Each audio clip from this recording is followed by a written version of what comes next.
Bonjour, assalamu alaikum, bienvenue pour cette nouvelle émission de Halal ou Haram. L'été approche bientôt, il y a le body summer qu'il faut avoir. Et on va parler de nutrition. Alors, je suis accompagné de Monsieur Omar. Assalamu alaikum. En termes de wa alaykoum salam wa rahmatullahi wa barakatuh. En termes de body summer. En termes de body summer, je suis pas trop bien placé. Je vous rassure, moi non plus. Mais justement, la nutrition, je pense que c'est quelque chose qui omnibule un petit peu les gens de nos jours. C'est quelque chose, il y a beaucoup de questions par rapport à ça. On voit sur les réseaux sociaux, on parle beaucoup de ça. Je ne sais pas si vous êtes au courant, par exemple, il y a des produits tendance en ce moment. Je crois que c'est le matcha. Voilà, le matcha qui est carrément, qui est devenu une tendance sur les réseaux sociaux, qui est devenu en rupture. Est-ce qu'on peut considérer que dans notre religion, il y a vraiment des conseils de nutrition stricts et définis à respecter? Est-ce qu'en gros, il y aurait une nutrition dite halal, quoi? En islam, il y a non seulement la notion de halal, mais aussi de taïb. Halal, il faut non seulement manger des produits licites, mais aussi des produits sains, c'est ce qu'on appelle taïb. Et donc, c'est un mode de vie. Malheureusement, aujourd'hui, ça a été caricaturé et on taxe tout de halal ou haram. Alors que la réalité est que seul ce qui est haram est le porc et l'alcool. Ensuite, maintenant, par rapport à l'individu en lui-même, s'il prend des aliments qui peuvent être nocifs pour sa santé, eh bien, ces aliments n'entrent plus dans le taïb. Ils ont beau être halal, mais ils ne seront pas sains pour lui. Et l'islam lui recommandera de faire attention à cette nourriture. Et d'emblée, avant tout, il faut se rappeler que le Saint-Coran nous enseigne de manger et de boire, mais sans être immodéré. La modération dans toute chose, le juste milieu, pas d'excès. Et c'est exactement les conseils que donne un nutritionniste à ceux qui font appel à lui. À savoir qu'il ne faut pas manger tout par excès. Il faut manger des légumes, il faut en manger en bonne quantité, il faut manger de la viande, pas tout le temps, il faut s'efforcer de ne pas en manger de manière constante.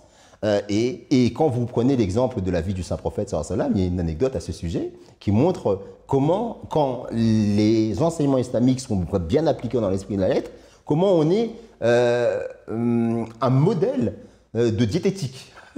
Et ça, c'est une période, dans l'histoire de l'islam, il y avait un moment un médecin qui voulait s'installer à Médine, dans la ville où le Saint-Prophète avait trouvé refuge et qu'il avait fondé carrément une cité avec différentes cultures et religions, dont lui avait été désigné démocratiquement le chef de la cité. Et donc, à Médine, ce médecin est arrivé, s'est installé, et au bout de quelques temps, il a plié les bagages. On lui a dit, mais pourquoi vous partez? Il a dit, mais je n'ai aucun patient ici. Tout le monde était en bonne santé? Tout le monde était en bonne santé. Pourquoi? Parce qu'ils mangeaient peu, ils dormaient peu, et ils étaient donc très modérés dans leur rapport à la nourriture. Et donc, cela a montré que lorsque l'enseignement islamique est appliqué de manière naturelle, même pour la santé physique, c'est quelque chose qui a des effets positifs. Alors, on va aborder un petit sujet que je pense que beaucoup de gens connaissent, que beaucoup de gens sont confrontés à ça. Donc là, on parle de nutrition. Là, dernièrement, sur les réseaux sociaux, je voyais carrément des gens qui étaient là dans cet additif-là, le F212, l'additif HC65. Je vous dis des bêtises par rapport aux additifs, mais peu importe, qui faisaient des recherches jusque-là. Est-ce qu'on doit être aussi minutieux dans notre consommation, c'est-à-dire que je prends un paquet de céréales et je dois regarder si parce que vous avez exprimé clairement, vous nous avez dit le porc et le vin sont prohibés. Est-ce que après on doit aller chercher dans carrément les additifs? Est-ce qu'ils sont autorisés? Est-ce qu'ils sont permis? Est-ce qu'on doit être aussi pointu dans notre nutrition justement? Le Saint-Prophète a un principe qu'il nous a légué, c'est rendez la religion facile à pratiquer aux gens, ne la rendez pas difficile. En ce qui concerne la viande halal notamment, ce qui est halal, c'est la viande. Si maintenant cette viande n'a pas été égorgée selon la manière traditionnelle en récitant le nom d'Allah dessus, c'est quelque chose que aujourd'hui, là où on doit être regardant, c'est sur le fait de savoir si la viande elle a été égorgée ou pas. Or, maintenant, les normes sanitaires obligent à ce que la viande soit égorgée. Et à partir de là, on peut dire le nom d'Allah avant de consommer cet aliment. Et cet aliment est entre complètement dans le halal. Après, lorsque vous avez qu'on appelle déjà des additifs, où ces additifs-là vous disent il est possible qu'il y ait certains mélanges, qu'il y ait de ce que c'est ça le problème, c'est qu'ils disent il y ait certains produits où il y a des additifs avec de la graisse animale. Et les personnes se posent la question, est-ce que cet animal dont on a utilisé la graisse, ce serait pas du porc. C'est pas du porc. Si c'est expliqué clairement que c'est du porc, bien forcément, des fois c'est bien indiqué. Là, vous allez forcément mettre ça de côté. Mais à partir du moment où vous avez, il n'y a pas de raison objective d'y penser, on ne vous demande pas d'aller aussi loin que ça pour vous rendre compliquer les choses. Dites Bismillah et vous mangez. Ou les personnes ne vont même pas jusqu'à là, ils disent que est-ce que cette viande-là a été égorgée de la graisse animale et comme je l'ai dit, les normes sanitaires aujourd'hui nous ont facilité les choses et on sait qu'à partir du moment où un animal est mis en vente, il a été égorgé. Donc notre devoir à nous, c'est de s'assurer qu'il n'y a pas Vishnu ou Krishna qui ont été invoqués sur ces animaux-là avant de les manger. Et d'ailleurs, c'est impossible vu qu'ils sont végétariens. Donc, ça tombe bien. Ça tombe bien. Oui, donc c'est une petite boutade pour vous expliquer qu'on ne doit pas se rendre les choses compliquées. Le halal et le haram est clairement... Est-ce que vous avez conscience justement que beaucoup de gens, surtout nous en Ile-de-France, hein, où j'ai de la chance de parler avec quelques personnes, où les gens se compliquent beaucoup la tâche chez nous, où carrément on veut que la viande soit AVS et on ne va pas aller forcément la chercher dans une boucherie parce qu'elle n'est pas AVS et tout ça. Qu'est-ce que vous diriez à ces gens-là qui se compliquent justement par rapport à ce que vous dites, qui se compliquent la vie en étant vraiment très drastiques, il faut que ça vienne que de là parce que si ça ne va pas de là, on a l'impression qu'ils ont cette espèce de doute constamment en eux. Qu'est-ce qu'on peut leur dire justement, ces gens-là? Je pense qu'il faudrait plus se concentrer sur les qualités morales qu'on est censé adopter en tant que musulman, plutôt que de s'arrêter sur des détails qui sont futiles à mon sens. Notamment là encore par rapport à la viande, c'est le meilleur cas de figure. Parce qu'on ne parle pas de savoir si cette viande-là c'est du porc ou c'est de la viande bovine. C'est de la viande bovine.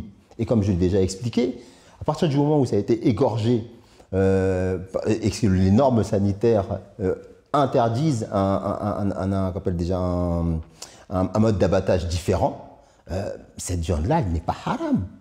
Si le nom d'Allah n'a pas été prononcé sur cette viande-là, rien ne vous empêche, vous, de prononcer le nom d'Allah avant de la manger. D'ailleurs, quand vous mangez, le musulman, il doit dire Bismillah wa ala barakatillah. Donc, à partir de là, il a fait son devoir. Vous savez, le Saint-Coran nous dit, et la base de cela, c'est le Saint-Coran. Parce que le Saint-Coran nous dit, la viande des gens du livre nous est permis. La viande des gens du livre nous est permis. Donc que cette viande-là, elle vient d'un boucher chrétien ou d'un boucher musulman, cette viande-là, elle est halal. Elle est halal. Et on ne parle pas de porc, là, on parle de viande. Et donc, encore une fois, moi, je conseillerais à nos frères de se concentrer plus sur cette exigence qu'avait le saint prophète sallallahu alayhi wa sallam sur notre moralité, notamment sur celle du mensonge. Les gens sont moins regardants sur la nécessité d'être honnête que de manger halal. Entre guillemets, c'est vrai. On fait plus de technique que de spirituel. Exactement. Pour imager. Hein. Alors que le saint prophète sallallahu alayhi wa sallam, par exemple, là c'est pour illustrer un peu mon propos, le saint prophète sallallahu alayhi wa sallam a tellement insisté sur l'interdiction du mensonge que les compagnons qui ont assisté à l'exposé de cet enseignement par le saint prophète sallallahu alayhi wa sallam ont dit que nous aurions voulu qu'il cesse. Mais le saint prophète sallallahu alayhi wa sallam, il a tellement insisté là-dessus en disant soyez honnêtes, ne mentez pas, ne mentez pas, ne mentez pas. Combien parmi nous sont malhonnêtes dans le commerce? Combien parmi nous mentent à leurs enfants, mentent à leurs femmes, mentent à leurs patrons, mentent dans la vie de tous les jours? Et pourtant, ils disent alhamdoulilah, je suis musulman.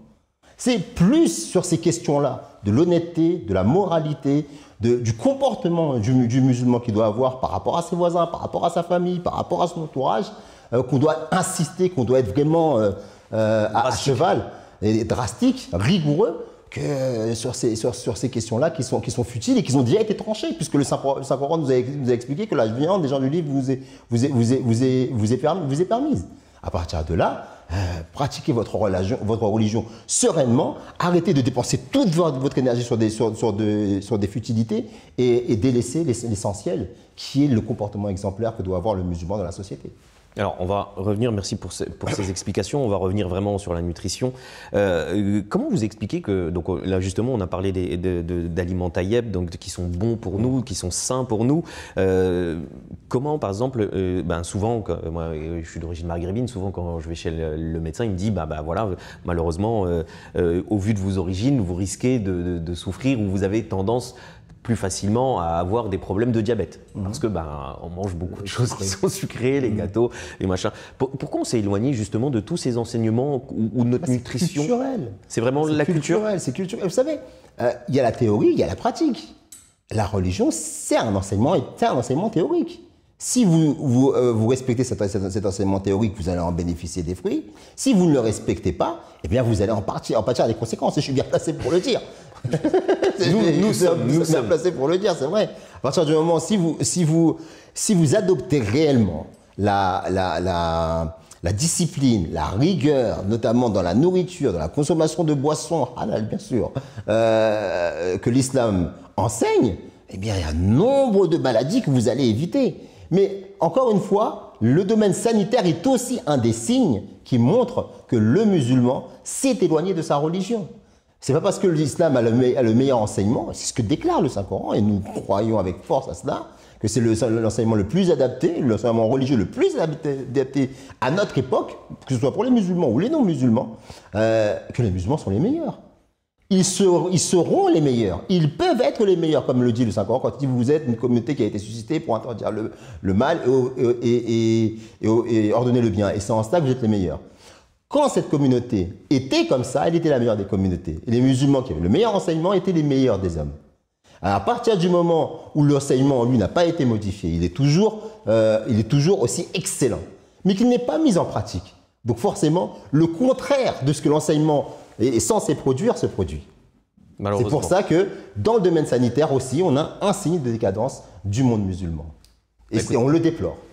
Écoutez, merci beaucoup. Faites attention à vous, mangez de manière saine. Avec Monsieur Omar, on va faire un effort sur cette partie-là, nous aussi. Et à très bientôt, Inch'Allah. Assalamu alaikum. Wa alaikum salam wa rahmatullah.